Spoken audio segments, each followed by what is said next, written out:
Have you ever really truly thought about what your brain is doing right now, this very second? We usually think of it like a camera, just passively recording everything that's happening around us. But what if that's all wrong? There's a wild idea shaking up neuroscience that suggests your brain is way more active and a lot more like a fortune teller. So let's just ask that question head on. What if your experience of reality, everything you see, hear, and feel, isn't a direct recording of the outside world, but actually your brain's best prediction of what's out there? I mean, that one idea changes, well, pretty much everything about how we think we see, feel, and act in the world. So here's the game plan for this explainer. We're going to start with your brain's secret superpower. Then we'll dive into how your perception is basically just a really sophisticated guessing game. We'll get to the big twist, action as a self-fulfilling prophecy, see how scientists are actually using this to model the mind, and then we'll ask the biggest question of all. What even is reality? Okay, let's jump right in. Section 1. Your brain's superpower. It turns out that underneath almost everything your brain does, from seeing a color to making a life-changing decision, it's laser-focused on solving one single problem, minimizing something called prediction error. So, what on earth is prediction error? Well, you can think of it as your brain's internal "wait, what?" signal. It's the gap, the mismatch, between what your brain thought was going to happen and what your senses actually report. Every single time you're surprised by a sudden noise, a weird taste, anything, that's your brain flagging a prediction error. And this whole process runs on a loop, constantly, faster than you can even think about it. First, your brain predicts. It makes a guess about what it's about to see or hear. Then you sense. Your eyes and ears deliver the facts from the ground. Then it calculates the difference. That's the error. And here's the magic part, step 4. It updates its internal map of the world so it can make a better, more accurate prediction next time. It's just a non-stop cycle of guess, check, and correct. Okay, so if the brain is just guessing all of the time, how does it keep all of that organized? I mean, that seems like chaos. Well, that brings us to section 2. It turns out perception is a guessing game that's managed by this incredible hierarchical structure in the brain. Now, this diagram might look a little abstract, but the core idea is actually pretty simple. Imagine the brain is structured in layers, kind of like a big company's org chart. The only job of each little piece here is to try and predict what the piece in the layer just below it is doing. That's it. That's its entire purpose. So you've got this two-way street of information. First up, predictions are always flowing down. The higher up, more abstract parts of your brain, the CEO level that's thinking dog, sends its predictions down to the lower, more detail-oriented levels.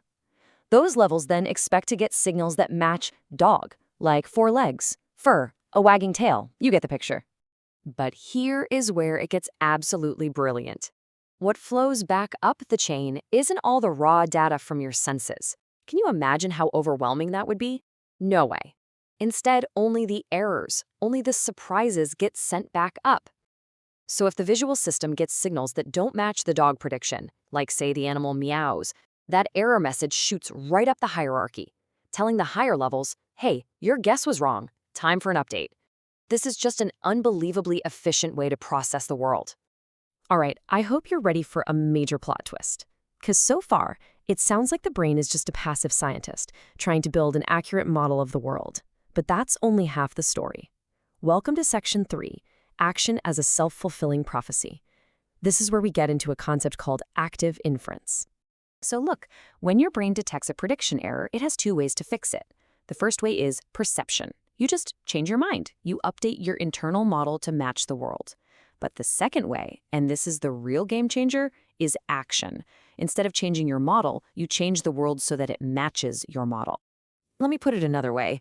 Your brain isn't just a thermometer, passively reading the temperature of the room. Nope, it's a thermostat. A thermostat has a built-in prediction, a goal, say 72 degrees. When it senses the room is only 70, it doesn't just go, oh, I guess it's 70 now. No, it acts. It kicks on the furnace to force reality to conform to its prediction. Your actions, they're your brain turning on the furnace. So, as you can probably guess, this is way more than just a cool philosophy. It actually gives scientists a really powerful mathematical way to build models of how we think and make decisions. Which brings us to Section 4, Modeling the Human Mind.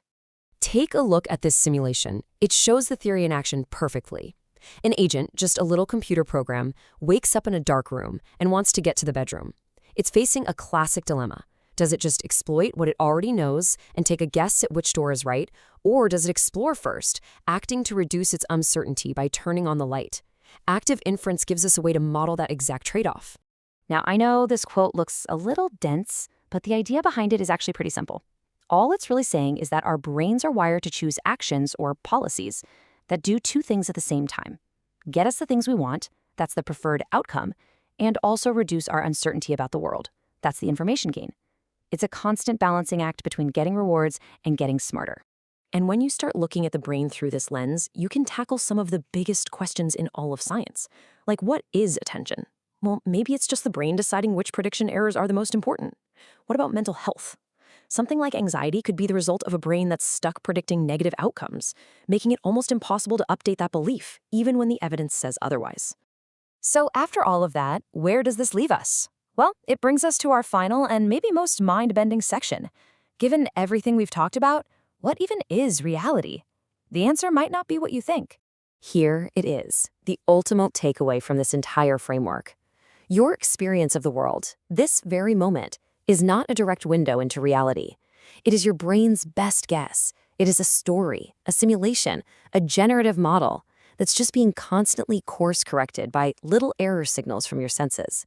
So, in a very real sense, you are living inside a controlled hallucination, one that your brain creates just for you.